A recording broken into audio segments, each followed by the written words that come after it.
Hello, and welcome back to my channel True Crime Chronicles, where we go over true crime cases that have either been solved or unsolved, or still under investigation. If you're new to my channel, please like, share, and subscribe, and also don't forget to hit the notifications bell and click all notifications. That way you are notified every time I upload a new video. Trigger warning. This content discusses the murders of two children, Abigail Williams, 13, and Liberty German, 14. It involves themes of violent crime, child loss, and profound tragedy. Viewer discretion is strongly advised. This topic may be distressing. Now let's get into today's true crime video, the Delphi murders, Abigail Williams and Liberty German. Here's a background on Abigail Abby Williams and Liberty Libby German, focusing on their lives before the tragic events of February 13, 2017, in Delphi, Indiana. Abigail Joyce. Abby Williams was a 13-year-old, 8th grader, with long blonde hair and blue eyes, and the daughter of Anna Williams and stepdaughter of Chad Abel. She had an older sister. Her parents were divorced but co-parented amicably. Abby was very close to her mother and sister.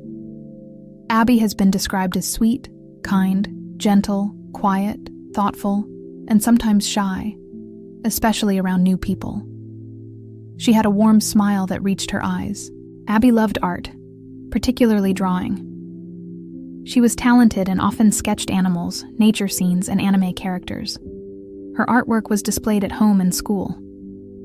She enjoyed being outside, hiking, fishing, camping, and spending time at her grandparents' lake house. The Monon High Bridge Trail was a familiar and loved spot for her. She adored animals, especially her dog and cat. She dreamed of becoming a veterinarian. She played volleyball for the Delphi Middle School team. She was also involved in 4-H. She was a good student at Delphi Community Middle School. Teachers described her as respectful and hardworking. Liberty Rose Lynn, Libby German, 14 years old, 8th grader, with long dark brown hair and brown eyes, daughter of Mike and Becky Patty, grandparents who raised her primarily after her parents divorced when she was young. She had an older sister, Kelsey German, whom she was very close to. She also had a younger half-sister and maintained relationships with both her biological parents, Carrie, Timmons, and Derek German. She has been described as outgoing, bubbly, funny, fearless, protective, especially of Abby, and possessing a strong sense of right and wrong. She was outspoken. She was very comfortable with technology and social media, Snapchat, Instagram, etc. She played softball passionately. She was competitive and dedicated to the sport. She loved music, especially country and rap, in which she enjoyed singing along to. She had a wide circle of friends and was known for her big personality and sense of humor. She also was a student at Delphi Community Middle School. She was described as bright, but sometimes struggled to focus unless she was passionate about the subject. She aspired to work with animals or children. Abby and Libby were best friends. Their families described their bond as incredibly close, like sisters. They spent countless hours together. They met in elementary school, and their friendship deepened over the years. They shared many of the same interests together: hiking, spending time outdoors, hanging out with friends, listening to music, and just being typical teenage girls. They balanced each other out.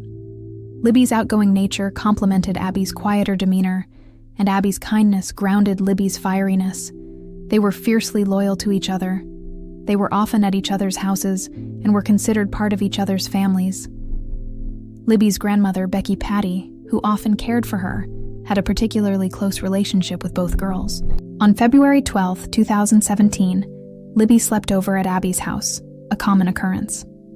The next day on February 13th, it was a scheduled day off school. A snow makeup day wasn't needed. With the unseasonably warm weather, the girls asked Libby's older sister, Kelsey, to drive them to the Monon High Bridge trails around 1 p.m. for a few hours of hiking, in which Kelsey dropped them off near the trailhead. On County Road 300 North, east of the Hoosier Heartland Highway, to hike the popular Monon High Bridge Trail. They never returned.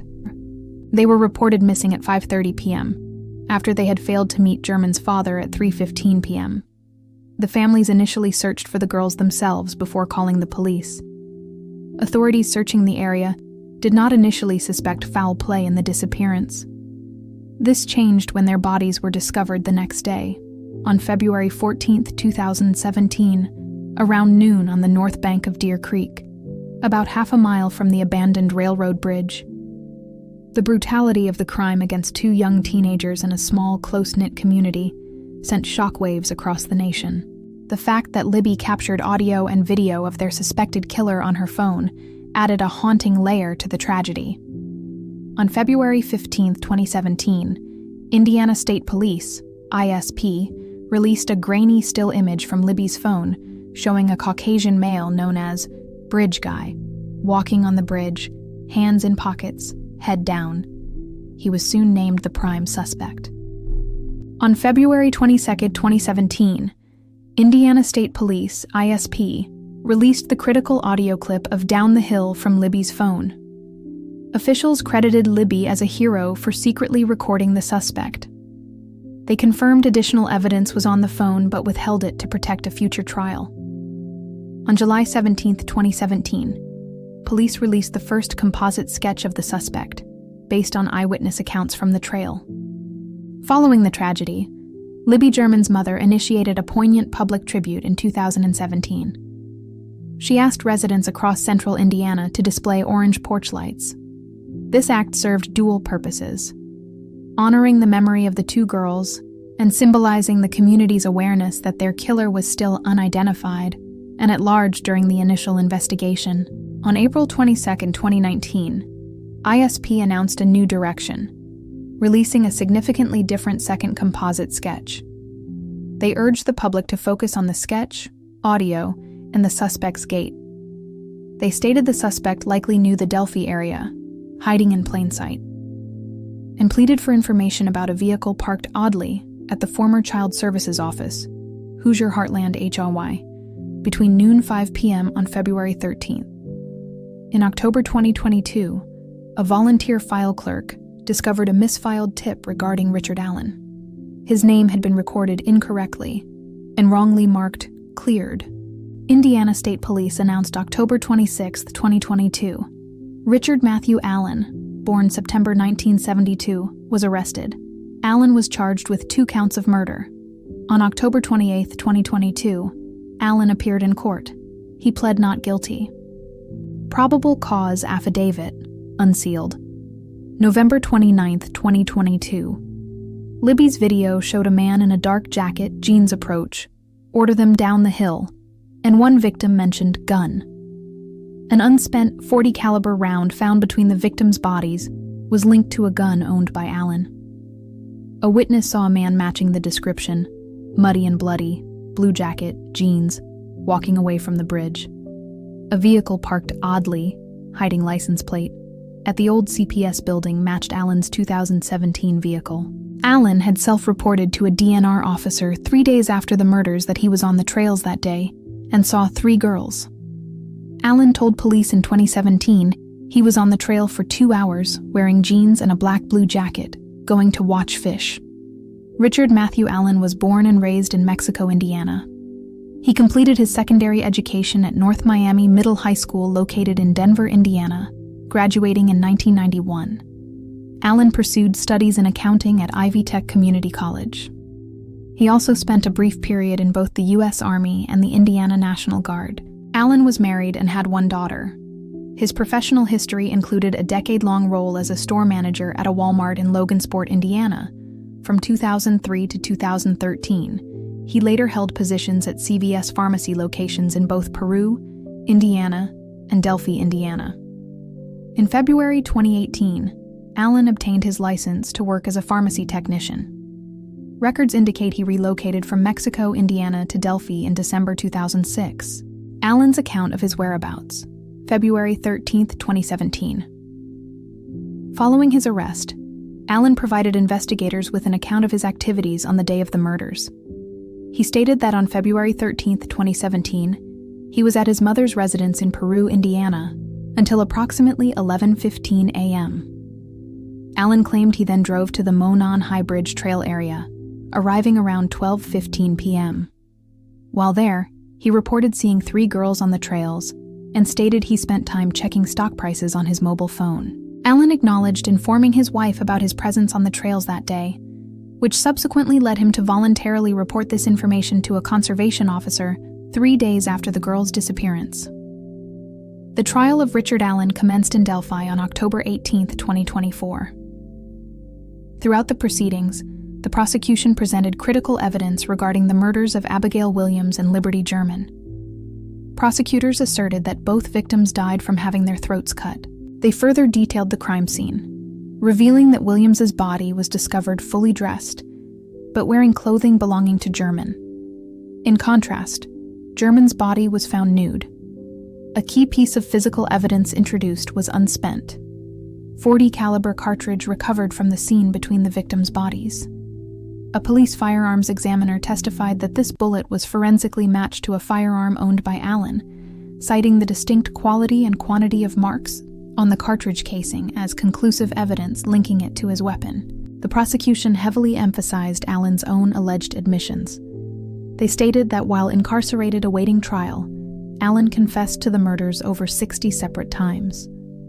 These confessions were reportedly made to his wife, his mother, other family members, the prison warden, his prison psychologist, additional correctional staff, and fellow inmates. The confessions occurred through various means, including in-person conversations, telephone calls, and written statements. To directly tie Allen to the figure captured on Libby German's phone, prosecutors displayed a digitally processed 43-second segment of her video recording to the jury. They explicitly identified Allen as the individual known as Bridge Guy, seen in that footage. Supporting this identification, a state police master trooper testified. Having analyzed more than 700 of Allen's recorded prison phone calls, the trooper stated that the voice heard on German's recording, uttering the phrase "down the hill," was definitively that of Richard Allen. During the defense presentation, a clinical psychologist employed by the Indiana Department of Corrections Behavioral Health testified regarding Richard Allen's mental state. Dr. Monica Walla informed the court that Allen had received a diagnosis of a serious mental illness and suffered from a grave disability. Furthermore, she stated Allen reported to her that he had originally planned to sexually assault the victims, but aborted the assault upon seeing a van nearby. He allegedly told her he proceeded to cut the girls' throats and conceal their bodies with sticks. Supplementing this testimony, a neuropsychologist retained by the defense and based in Carmel, Indiana, took the stand.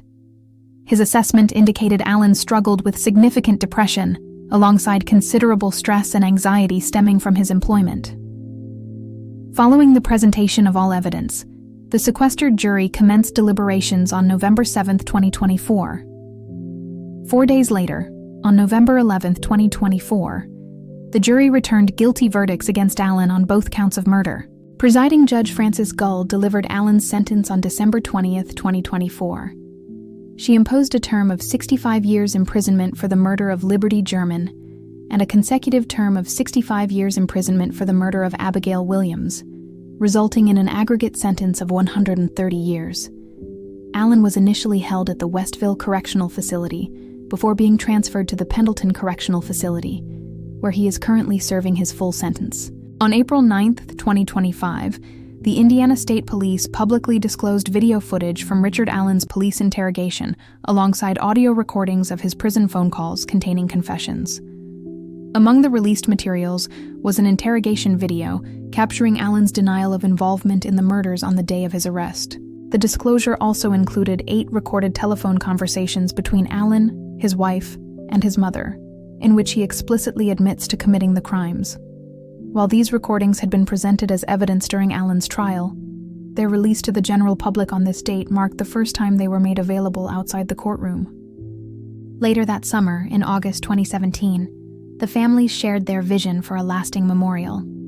They announced plans to establish a sports and recreation complex within the Delphi community dedicated to Abby and Libby. To bring this project to life, the nonprofit Ellen A. Park Foundation was created. The Foundation's core mission is to build a permanent space fostering appreciation for nature, art, play, and athleticism, ensuring the girls' legacies endure for future generations. A suitable site located approximately 1 mile north of Delphi was secured. Development of the Abby and Libby Memorial Park has seen continuous progress in the years since the girls' deaths. The Foundation's significant efforts were recognized in 2020 when it received a prestigious NBA All-Star 2021 Legacy Grant.